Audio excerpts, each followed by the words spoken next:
Yes. Nick, can you just talk about what it feels like to be going and playing your alma mater, back where you spent a lot of time? Yeah, that's a place that really gave me a lot in my life. You know, met my wife there, had one of my children there, started my really D1 coaching career there. A lot of incredible relationships, incredible people. The experience of really being able to be brought into the culture was a great experience. Just as a young man, diving into, you get there. I got there as a JC transfer, and it takes time. But the local boys like Chris Brown, Stutz, I mean, these guys really took me in to, and hey, don't do that. Don't do that. We don't do that here. Things like that. Those are really important factors when you go to live at a new place, especially Hawaii. I think you got to respect the culture. The Hawaiian history is pretty fascinating to me. Some of those stories, and just really enjoy it. But really excited to see the people that I had so many laughs with and great experiences with. And this game will matter to them, right? Will it? I've been on the other side, and I know what this means. This is a Power 4 team coming into the island. They're playing really well. Timmy's done a great job. They're playing awesome on defense. He's got the offense clicking.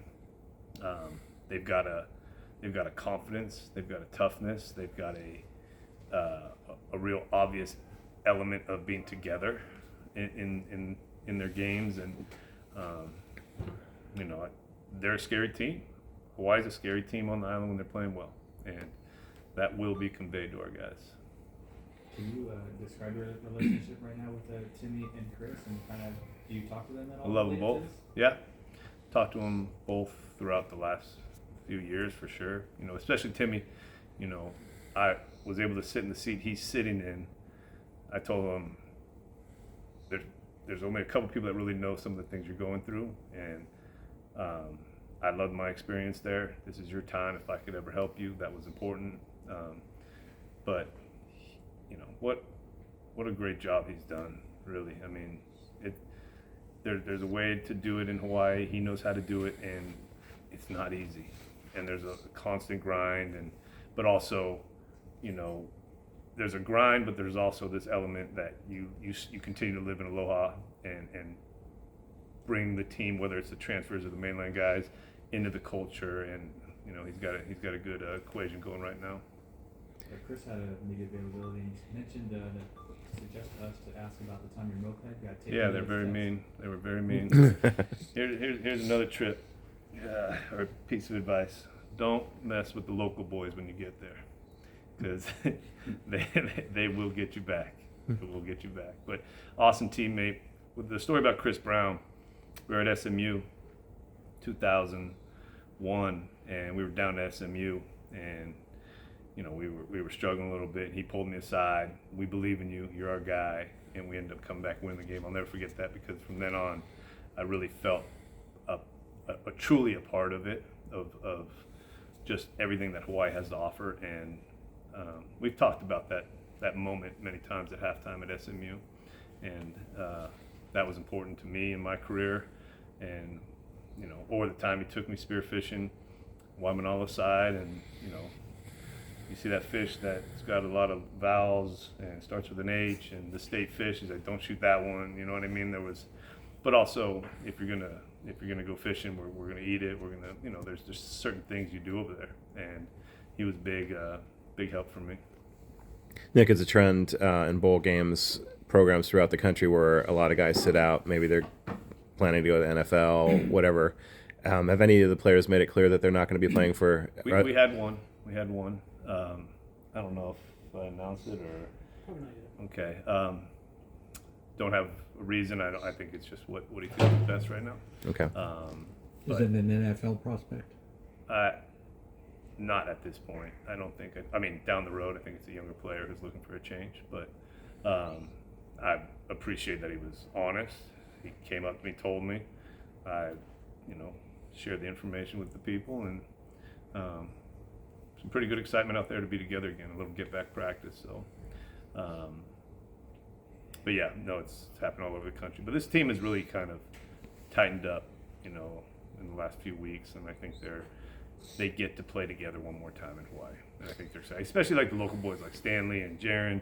We'll be able to do this. They're very excited to show off their home to their teammates, because I think there was a lot of, I don't know when Stanley got here, but I know when Jiren got here, there was a lot of, it's like me going to Hawaii. When Jiren came over here, he needed to understand the cultural elements of Cal, Bay Area, all those things. And I think there were a lot of teammates that helped him and Aiden, at least that I got to witness this year. And I think when you are able to flip it, and Jiren and Aiden and Stanley are able to show off their home to their teammates that they love, I think that's something that's very important to the local people, as far as understanding as best you can the culture and doing it right, and don't make the mistakes to really embarrass the program or not respect the culture. Most of those guys from Hawaii live together too, right? Yeah. As far as I know, yeah. If I could flip it, to Jacob DeJesus. Yes. When I mention the name Jacob DeJesus, what comes to your mind? Hard work. He has one way he attacks this. He never takes his foot off the gas, and we have to pull him back in practice, but to everyone sees what he does in games, but if you look at what he does in practice, he's always the highest player loaded guy. He's always running the most. He's always running the hardest. I think that comes a little bit from being under recruited in high school, having to go to JC, and I respect the JC grind more than a lot of people. He did the same thing at UNLV and has been an incredible piece added to this year's roster at Cal. I certainly wouldn't say he was underutilized the first 9 games, but you guys really utilized him the last 3 games. Was that a function of how good he had been the first 9 games, maybe the injuries in the backfield, or maybe a combination? It's probably in the combination world. I don't know if there was this emphasis to get Jacob more the last 3 games. I think it just the opportunities presented itself in the offense. But I don't remember any conversation where, hey, we got to get Jacob more balls or more attempts or anything like that. Final one on that. Look, the guy's catching the ball. He's all over the field. He's returning punts. He's returning kickoffs. You ever worry about him getting tired? Yeah, we do a lot. And kind of back to the catapult and the player load stuff, that's something, he's the one we needed to monitor the most. And I think our strength guys do an incredible job with that as far as presenting the information, allowing adjustments to practice. When you pull off for Seth, hey, pull off Jacob a little bit in this period, or, he doesn't have to take these reps here, just for the longevity of the season, But the way he's worked up until this point, and I'm sure he'll do it for the rest of his life, I think it's important that he takes care of his body. He's got a real mature mindset with it. Have you talked to Tosh, and would you be interested in a situation here? Yeah, I talked to Tosh I've got to go through this process twice as a head coach, and that first day, there's not a lot of time, and you want to talk to everybody. You want to talk to the players. You want to talk to the staff. You want to talk to the boosters, the staff. Everybody, but there's only so much time in a day, and I was able to get a few minutes with him. I think he's got a really good plan. I think it's important here's what I told him. I said, I wanted to be the head coach of my alumni. I was able to do that. I understand where your mind is at this, and I respect it. I'm fired up for you. I think he's got a plan, and was there something else to that? Would you be interested in staying here? No, in this some has been a great capacity? experience to me. Cal's been really good for me, and I would be interested in that. Did he give you any indication of? We're whether talking might about happen? that. We're talking about that. Have you been familiar with Tosh over the years? Have you had much communication with him, or have you had a chance to observe what he Only does? the legend of Tosh in recruiting. May have.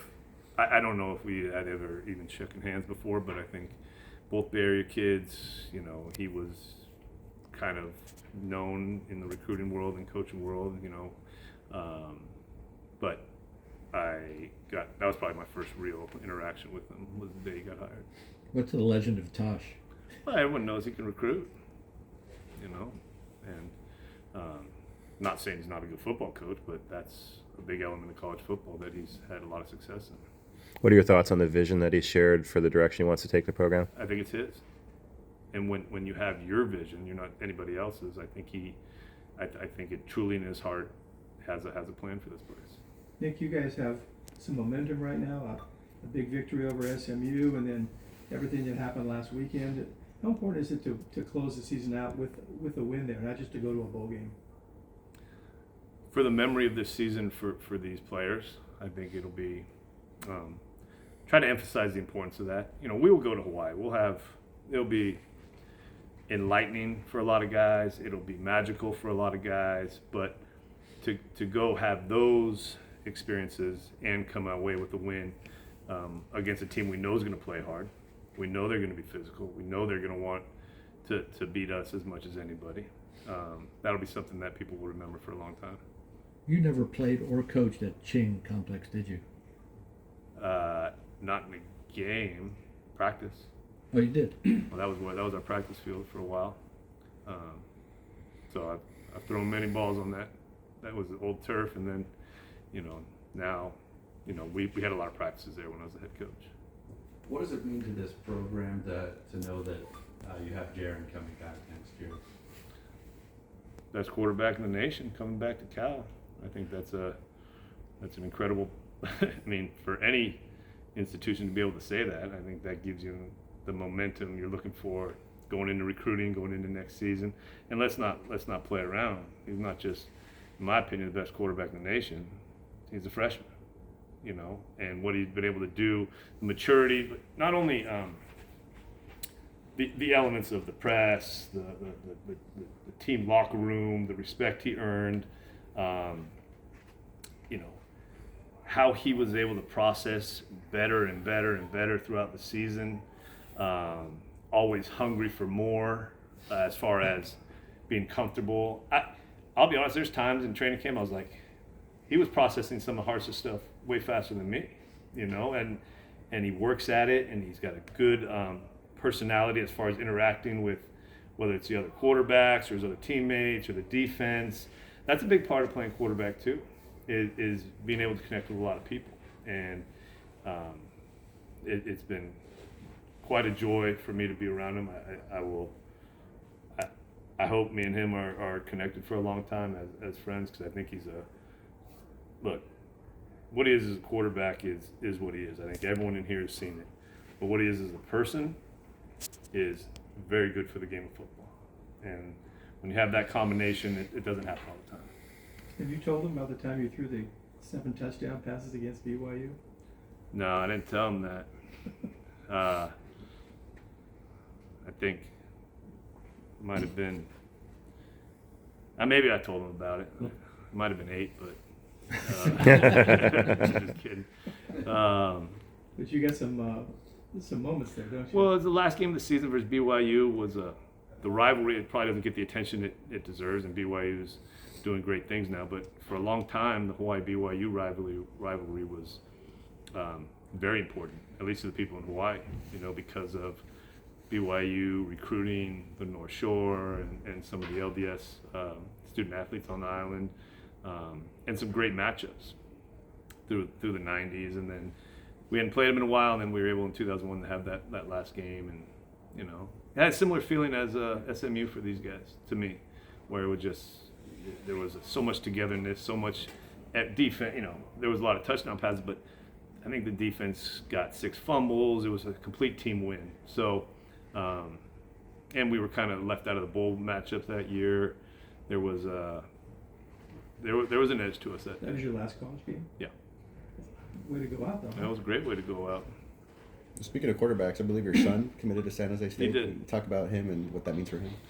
He's really worked it. He's really worked. He really wants this. I've seen my share of quarterback dads, and I wanted to make sure that wasn't how I pushed him. I said, if you want help, I can help you on whether it's scheme, whether it's workout routines, whether it's leadership, but I'm not gonna push it. I want you. You're gonna have to want this, and he gets to go play with Stutz down in San Jose in a system that we were able to kind of somewhat replicate at the high school we were at, and that he's graduating from. So I think he feels comfortable with that. Stutz is like his uncle, and Kenny is a great man. So those things all combined to be a pretty good situation for him. Have you guys been able to get healthy, or do you have people who are unable to play recently who will be back for the game? I don't have anybody on my mind in that world. A little bit of flu going around, but I'd rather it happen now than in Waikiki, so get it out of the way. When are you guys leaving? 19th or 20th? 19th. You mentioned Jiren and Aiden kind of showing off their where they grew up and all that, but is there any sense for Cal, like, to kind of show the program off in Hawaii? Well, I think us being in that game will definitely do that naturally. And not necessarily, I think showing off is a little bit different than helping your teammates understand where you came from and how important some of the things and places and food and values and all that for Aiden and Jiren and all of Stanley. I'm sure Stanley's really fired up to show people around. So yeah. Nick, this is a pretty fast-paced industry. When you get off that plane in Hawaii, do you just allow yourself to slow down and kind of soak up the moment, or do you show off some of the guys in your version of memory lane? I don't necessarily plan on taking them down my memory lanes. But I think just you get off the plane, you get the smells, you get the sights. I want them to experience Hawaii. I want them to understand all the elements of an away team coming into Hawaii. You got to be careful. You got the lifeguards, you got the police, you got moped dealers, you got everybody who will report back with information on what our team does, how we treat people, and we can't give them any more ammo to fire them up for the game. We want to go in, we want to respect the place, but also gather as much enjoyment and hopefully cultural experience as we can in the few days we're there. Either as a player or as a coach at Hawaii? In what world? Like football world? Oh, football world, yeah. It would probably be the BYU game. I have a lot of other memories too. It was a special place for me, and I think it will continue to be for a lot of people who find the value in the complete the whole of the place, not just the football program, the culture in the place. Anything else? Thank you.